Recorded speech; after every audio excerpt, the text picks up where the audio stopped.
Oh, hello. My name is Mara, and welcome to Books Like Whoa.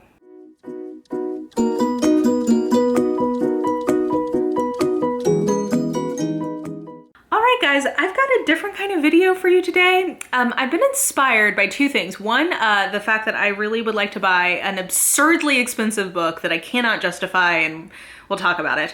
And second, the fact that I've seen this trend going around on beauty YouTube of people coming up with their like $1,000, like if they had $1,000 to spend at Sephora, what would they buy? If they had $1,000 to spend at indie makeup brands, like what all would they get? So I thought maybe it would be fun to talk about like my dream, like if I had $1,000 of somebody else's money, I won $1,000, they gave me $1,000 Visa gift card, whatever, and I had to spend it on books, like what would I buy? Popping in from the future because when I went to edit this video together, I made some discoveries about the books that I mentioned in terms of not being available anymore, which we will talk about later in the video.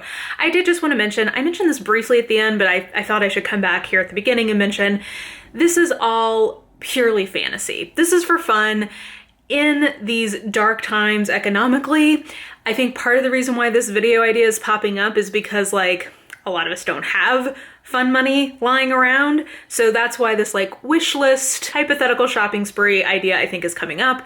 So I just want to mention, this is purely hypothetical, purely for fun. I just want to acknowledge the privilege of even having this kind of thought exercise this year in terms of like people losing their jobs. Here in the US, we always have like the threat of having unexpected medical bills. I had that happen this year and like, thank God I was able to pay those, but like many people cannot. Like anyway, I just felt like before we get into this, I wanted to really acknowledge just that this is purely a fantastical exercise for funsies. I just thought this might be kind of a fun idea. So I'm looking through my wish list and we will see. I already know what one of the biggest ones is gonna be because it's what inspired this video. So maybe let's just start there. Okay, so I pulled it up. So the textbook, I'm such a geek. I wanna get a textbook because this is gonna be the first like real textbook studying romance novels. It's called the Routledge Research Companion to Popular Romance Fiction, edited by a few different people. And guys, this book is $245.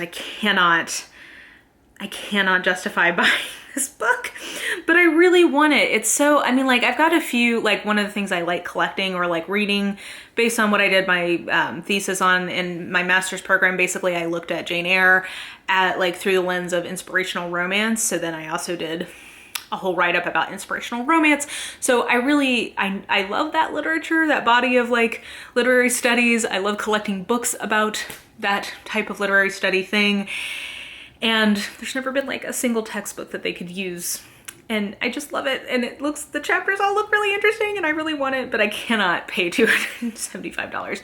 So probably I will end up, I want this book. I will get it at some point, but I'm probably gonna have to wait until there's some used copies in circulation or I get like a big old gift card from something because like, I just can't justify that. But that would be the first thing I would get. Then I also do have a few other like academic press kind of things that I would like to get. So like one of them is a companion to crime fiction, edited by a few people. That typically it looks like is retailing for around $40. So not terrible, but a little bit more than I would want to spend. And then another one that I want to get is Crime Writing in Interwar Britain, Fact and Fiction in the Golden Age by Victoria Stewart, which is retailing for around $95. And so both of those are basically like literary studies of mystery, which is another area that I'm interested in and enjoy reading. But those darn academic presses, they are so expensive and they just like don't often go on sale, or you have to like really wait it out for them to go on sale. And then I would also really love to get the Brontes and Religion by, I believe it's Mariana Thormalin. This was one of the main books I used in that thesis, and I have a ton of the papers, like the pages copied. So I actually have a lot of this book from like when I was marking up and like writing that paper, but I would love to have the actual book because it was exactly like people who've had to write like research papers or whatever, you know this. Sometimes you'll find the academic press book that covers the topic you were trying to cover so well, and it was such like a foundational book in that paper, and I spent so much time with it that I kind of just want to have a copy of it. So those are some of the academic press things that I have my eye on. We've already got almost half of this money spent. The next group of books that I thought I would shout out as a part of this wish list would be some of the Folio Society editions. So these are like really, really nice pages sewn in, custom illustrated with a slipcase, hardback editions of like great works of literature. And these are like the kind of books that are designed to last. Like these are books designed to like go the distance. They're beautiful and they're very expensive for a single volume. These are ones that like, I have this on my public facing wish list for my family to see, because like these would be great, like one of these would be a great Christmas present, because each of them run from about $55 to $65. So some of the ones that I have my eye on, of course, the Jane Eyre one, that's like the number one I'd love. The Flannery O'Connor collection one, because I love her short stories so much. There's a Miss Marple short story one from Agatha Christie. And then there's also Murder on the Orient Express, And Then There Were None, and Roger Ackroyd. Those are like the 6 that I specifically have thought that I would like, but there's plenty of other ones that like appeal to me. I just noticed the other day on their website that they have Diana Wynne Jones' House Moving Castle, which I don't think I'd want in this edition, but like just the fact that it's there is so cool. Hey, so fun fact, when I went to grab the image files of the covers of some of these folio editions, I discovered that 3 of them do not exist, and some of those were Agatha Christie's. So the Flannery O'Connor one doesn't exist anymore. Maybe it'll come back. The Murder on the Orient Express and Then There Were None volumes all did not exist anymore. So I would add back in Five Little Pigs, because that's a new one with Agatha Christie that apparently they now have at the Folio Society.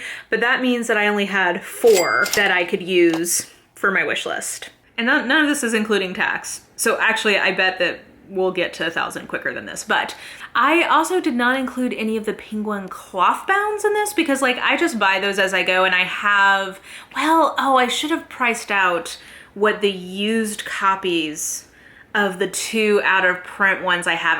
I think you can get each of those for like $100, but that would take me all the way over my budget. So since I don't know for sure what that total will be, I'm gonna leave those out for now. So I did go ahead and check out what the pricing on those out of print Penguin clothbound classics are looking like. So it's hard to find them, and the place I looked didn't even actually have any available, but it looked like the last time they were available, each of them were going for about $60. So that's what I'm gonna assume, and that will bring us not quite as high as the original total was, but like roughly to the same area of the total. Okay, there are 2 other editions of the, I think it's a Library of America edition, like those black editions that I want. One is for Steinbeck. I know I'm on the record as not loving Steinbeck, but I do like have this inkling that I want to try to read East of Eden. So I in theory want a copy of this particular book.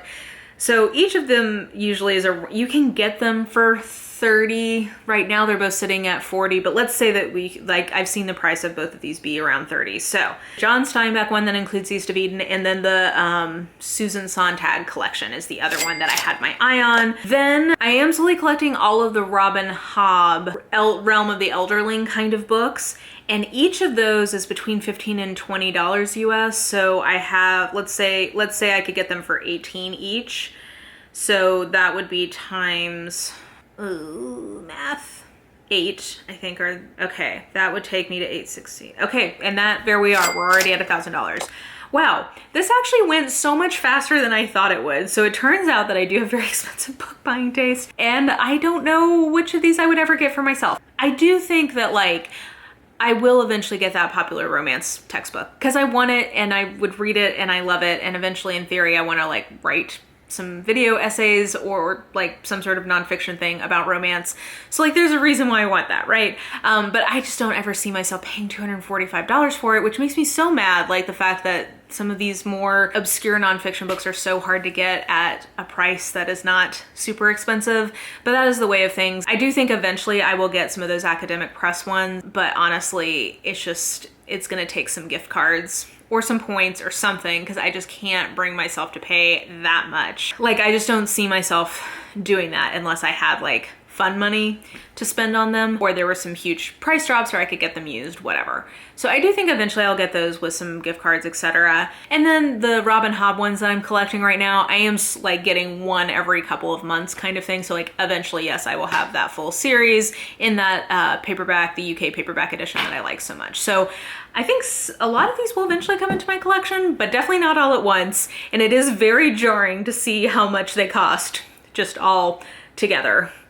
It's a lot. But yeah, I think that will do it for me. Let me know what you thought of this video. I really enjoyed watching. It was like a lot longer on the makeup version of it because makeup apparently isn't as expensive as textbooks. But let me know what you thought of this idea. What would you spend your money on? If you had $1,000 to spend and you could only spend it on books, what would you use that $1,000 to buy? This is all just make-believe and fun and coming from a tremendous place of privilege, especially in these dark economic times. So like, take that as the spirit with which this is offered. So I think that will do it for now. I hope you guys enjoyed this video. If you did, please like, subscribe, follow me on the social medias if you are so inclined. I have all that information listed in the description box below, along with a link to register to vote and some links to things I'm listening to, reading, watching, etc. You can find that below. And yeah, I think that will do it for now. Hope you guys are having an absolutely lovely day today, and I will just talk to you soon. Bye.